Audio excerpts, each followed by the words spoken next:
Hello everyone, welcome to the surgical canvas. In today's video, we will discuss the ulnar nerve. Ulnar nerve originates from the terminal branch of the medial cord and has root value of C8 and T1. In axilla, it lies medial to the axillary artery and it passes the arm and it does not give any branches in the arm region. At the mid arm, it pierces the medial intermuscular septum and enters the posterior compartment, from which it passes posterior to the medial condyle via the cubital tunnel.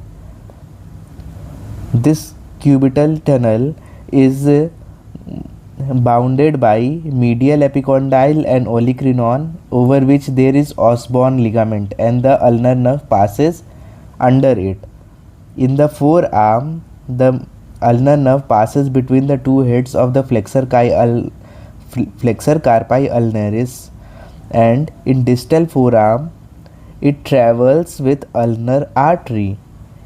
The nerve and artery travels in a plane between the flexor digitorum superficialis and flexor digitorum profundus.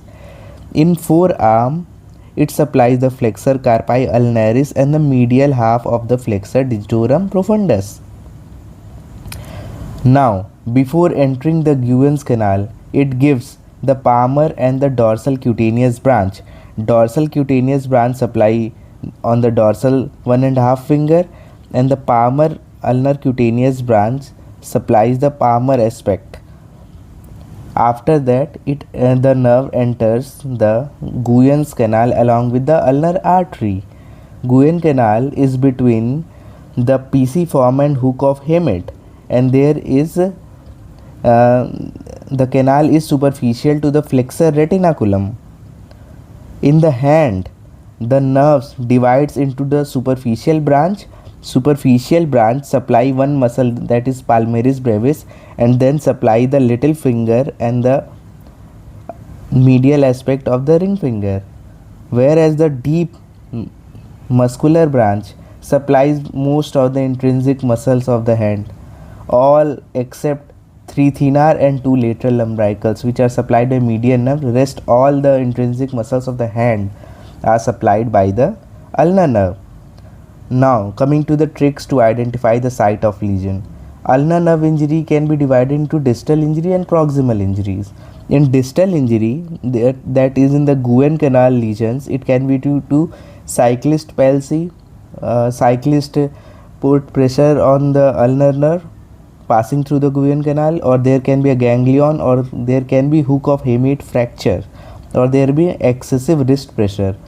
Here, what are the points which differentiate from the proximal lesions? That dorsal sensation will be intact because the dorsal branch of the ulnar nerve does not passes through the Guyon's canal, and there is classic clawing of the little finger and the ring finger.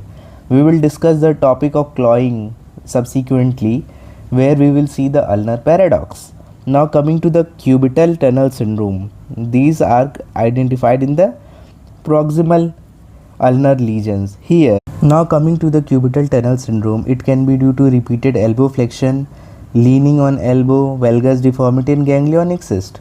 Here, the characteristic points will be that tunnel sign will be present at the elbow, and flexor carpi ulnaris and flexor digitorum profundus are also affected. Therefore, there is less clawing in ulnar paradox. The ulnar paradox means if the lesion is proximal, the clawing is less, and if the lesion is distal, the clawing is more. Why there is paradox? Because in case of proximal lesions, flexor digitorum profundus is also paralyzed, but in case of distal lesion, the flexor digitorum profundus is normally working, but the lumbricals and dorsal and palmar introsia are not working. Therefore, there is more severe clawing. Now, coming to the medial condyle injury, it can be due to medial condyle fracture or elbow dislocation, and in axilla, where there can be severe trauma or penetrating injuries. Presentation will be similar. It can only be differentiated by identifying the sites of injury. Now, coming to some named signs and symptoms. We can do Froment's test. In Froment's test, patient holds a piece of paper between the thumb and the index finger. This is normal holding pattern, and if the adductor pollicis muscle is not working properly, patient has to flex his finger to hold the paper. So there is Froment test positive, and it is positive in case of ulnar nerve palsy. It can be in proximal as well as distal. Now coming to the gene sign.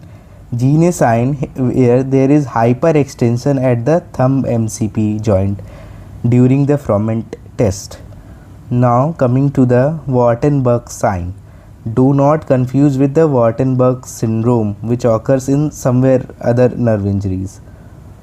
Here the Wartenberg sign, there is little finger remains abducted because the palmar introssei are weak. Therefore the little finger is abducted when all the fingers are made in extended position. Coming to the card test, here the palmar introssei are not able to work, therefore there is no adduction, therefore the patient is not able to hold the card.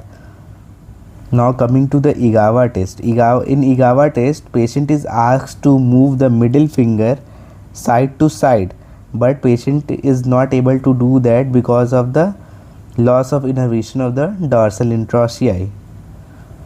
Thank you.